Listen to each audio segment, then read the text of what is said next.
حطيتش فيها اضافه، بس انا طبعا حطيت الاضافه دي وهقول لكم ليه انا حطيتها. نزلت بربع العسل الاسود المستمر.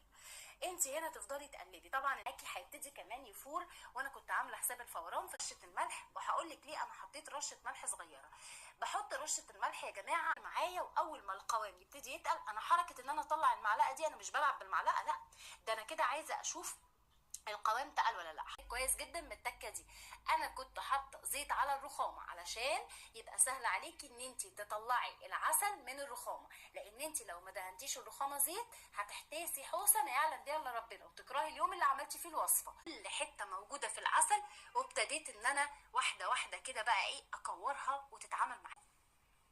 اول ما العسل يبتدي ان هو السمسميه ليه السمسميه الحلاوه، لحد ما اللون يبقى زي، وابتدي بقى افرش كده طبقه من النشا حلوه، وابتدي بقى اشكل الاشكال اللي انا عايزه اعملها من